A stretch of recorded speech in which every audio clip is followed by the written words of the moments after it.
1, 2, 3, come on. Come on, come on.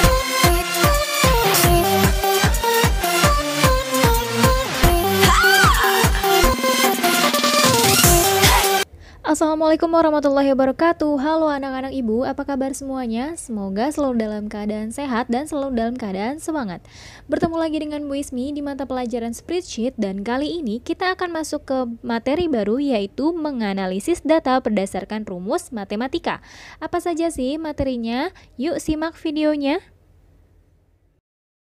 Apa sih yang dimaksud dengan rumus? Rumus digunakan untuk perhitungan terhadap nilai yang ada pada sel tertentu dengan menggunakan operator hitung atau matematika, seperti penambahan, pengurangan, perkalian, pembagian, atau perpangkatan. Sebagai contoh, di sini disajikan daftar persediaan UD Sejahtera pada bulan Maret 2019. Dalam data tersebut terdapat nomor, nama barang, jumlah unit, harga satuan, dan jumlah. Nah, rumus matematika ini akan digunakan untuk mengisi kolom jumlah pada data tersebut dengan cara, jika kita ingin menuliskan jumlah pada sel E6, maka kita bisa menuliskan rumus perkalian, yaitu sama dengan C6 tanda bintang D6. Itu adalah tanda untuk melakukan rumus perkalian. Selain rumus tersebut, ada beberapa fungsi matematika yang sering digunakan dalam pengolahan data, yaitu sum dan sum if. Nah, berdasarkan definisi di slide sebelumnya, bahwa rumus matematika ini dapat digunakan untuk penambahan, pengurangan, perkalian, pembagian, atau perpangkatan. Nah, untuk di Excel ini sendiri, jika kalian ingin melakukan fungsi penambahan, kalian bisa menggunakan tanda plus. Jika kalian ingin pengurangan, bisa kalian gunakan tanda min. Jika ingin melakukan perkalian, kalian bisa gunakan tanda bintang. Jika ingin melakukan pembagian, kalian bisa gunakan tanda garis miring. Atau jika kalian ingin melakukan perpangkatan, kalian bisa gunakan tanda pangkat yang ada di keyboard di angka 6. Oke, kita masuk ke fungsi yang pertama, yaitu fungsi sum.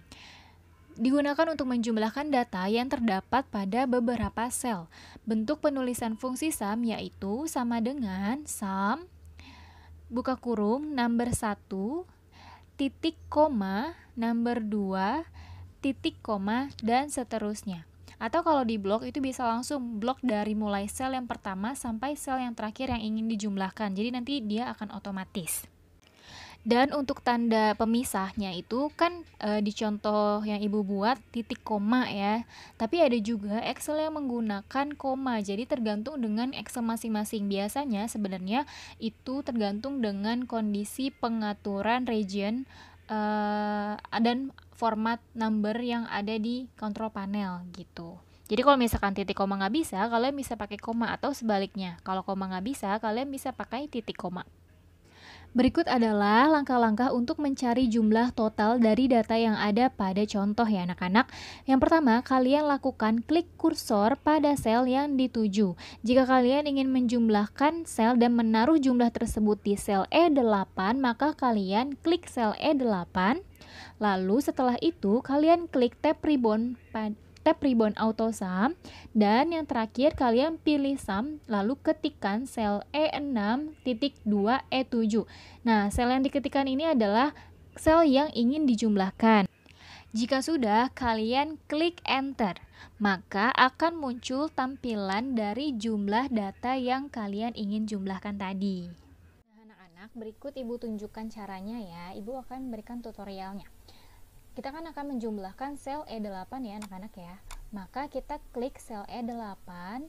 Oke, lalu kita klik tab ribbon auto sum, ada di sebelah sini ya, auto sum. Lalu kita klik tanda panahnya. Kita pilih sum. Nah, sebenarnya dia bisa langsung otomatis memilih sel yang ada di atasnya untuk dijumlahkan gitu. Tapi kalau misalkan memang ternyata salah gitu, yang dipilihnya salah, kalian bisa hapus, terus kalian bisa langsung klik gitu ya. Setelah itu kalian tekan enter. Jadi deh, Nah, atau kalian bisa mengetikkan secara manual fungsi sum tersebut. Caranya, ini kita hapus dulu ya. Lalu, kita pilih sel E8, ketik sama dengan sum, buka kurung. Nah, untuk number 1, kalian pilih sel yang pertama, berarti sel E6, titik koma. Nah, untuk kalian mengetahui kalian itu Excelnya menggunakan titik koma atau koma, kalian bisa lihat di contoh di sini. Ketika di sini menunjukkan titik koma, maka kalian harus menggunakan titik koma. Kalau menggunakan koma di sininya, berarti kalian harus gunakan koma. Seperti itu ya.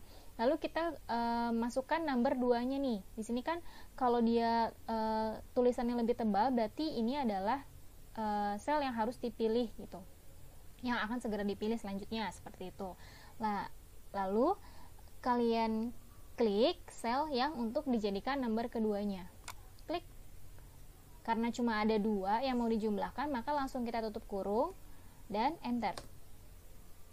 Hasilnya sama ya. Atau itu kan tadi mengklik satu-satu nih sel yang mau dijumlahkan. Kalau ternyata datanya banyak, gimana? Kalau diklik satu-satu kan lama ya.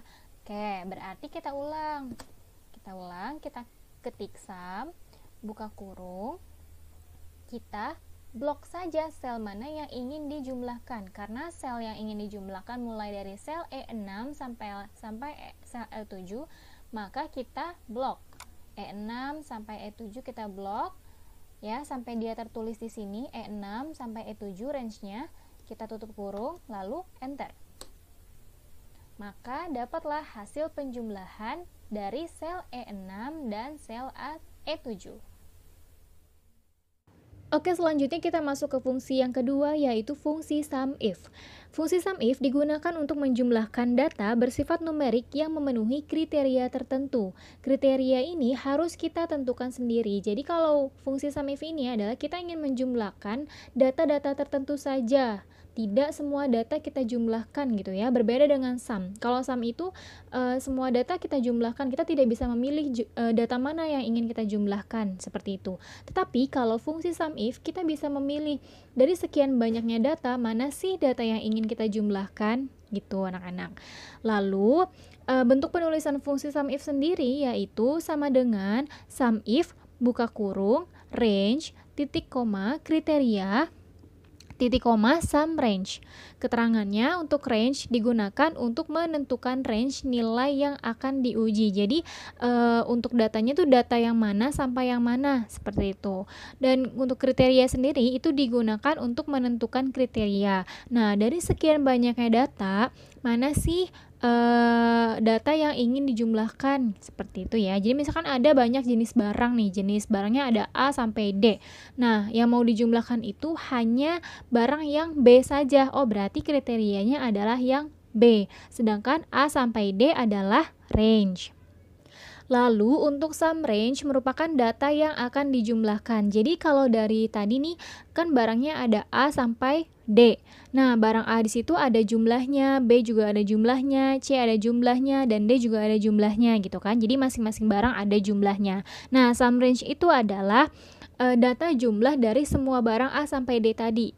Seperti itu. Lalu di sini juga ada contoh nih, daftar pembeli HP iPhone. Nah, di sini ada tertera nama pembeli, nama barang, dan jumlahnya. Lalu yang ingin kita lakukan adalah berapa sih jumlah iPhone 6s Plus. Nah, berarti nanti kita akan masukkan nih ke rumus SUMIF tadi. Untuk range-nya berarti adalah barang. Barangnya dari iPhone 6s Plus sampai iPhone 11. Terus kriterianya adalah iPhone 6s Plus karena kita mau mencari jumlah iPhone 6s Plus. Lalu sum range-nya adalah jumlah dari barang-barang tadi yang ada di sel C5 sampai C9. Oke anak-anak, berikut Ibu akan memberikan contoh atau tutorial cara mengoperasikan fungsi SUMIF pada Microsoft Excel. Di sini sudah Ibu buatkan data daftar pembeli HP iPhone untuk bulan Agustus 2019 dan data tersebut terdiri dari nama pembeli, nama barang, dan jumlah barang. Di sini Ibu akan menggunakan fungsi SUMIF untuk menjumlahkan berapa sih handphone iPhone 6s Plus yang sudah terjual di bulan Agustus 2019. Nah, untuk SUMIF sendiri itu kan jumlah untuk kriteria tertentu ya gitu. Jadi di sini kalian bisa jumlahkan bisa menghitung nih jumlah iPhone 6s Plus-nya berapa, iPhone 7 berapa, iPhone 11-nya berapa, dan lain-lain gitu. Nah, kali ini contohnya adalah iPhone 6s Plus. Berarti di sini kita hapus dulu.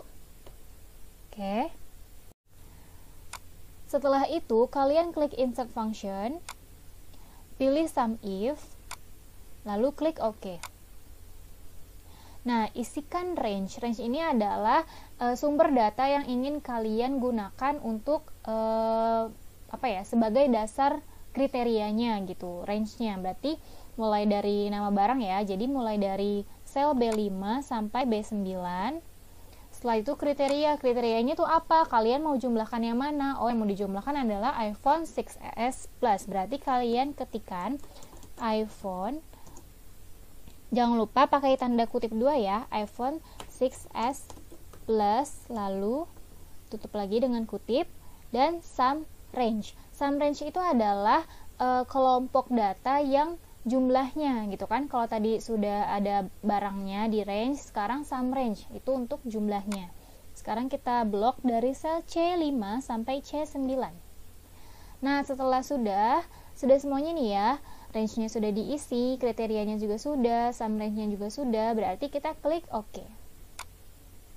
Nah, di sini keluarlah hasil, berarti jumlah iPhone 6s Plus yang sudah terjual sebanyak 7. Buat buktikannya dari mana? Kita lihat nih, di sini 6s Plus-nya yang pertama ada 3, yang kedua ada 4. 3 ditambah 4 sama dengan 7, maka dia benar ya, berarti datanya oke. Kalau tadi kita mengetikkan kriterianya berupa kata-katanya iPhone 6s Plus, nah sebenarnya bisa juga kalian langsung memilih sel mana yang sesuai dengan kriteria tadi. Misalkan iPhone 6s Plus, dia ada di mana nih? Ada di B5, maka kalian klik saja B5. Oke, maka dia akan otomatis membaca bahwa itu adalah iPhone 6s Plus. Lalu klik OK. Dan jumlahnya tetap sama, yaitu 7. Kita coba kriteria yang lain ya untuk membuktikan. Di sini misalnya kriterianya kita ganti jadi iPhone 7. Lalu kita klik OK. Maka jumlahnya 6 ya, karena iPhone 7 hanya ada 6. Atau satu lagi deh biar nggak penasaran ya. Kita coba ganti dengan kriteria iPhone 11. Oke, lalu klik OK. Jumlahnya 4. Seperti itu ya anak-anak Ibu. Semoga kalian paham. Nah anak-anak, itu dia penjelasan Ibu mengenai materi kita tentang menganalisis data berdasarkan rumus matematika. Semoga apa yang Ibu sampaikan bisa kalian pahami dan bisa kalian praktikkan ya. Terima kasih sudah menyaksikan video Ibu. Mohon maaf jika masih banyak kekurangan. Sampai jumpa di video dan materi-materi selanjutnya. Wassalamualaikum warahmatullahi wabarakatuh.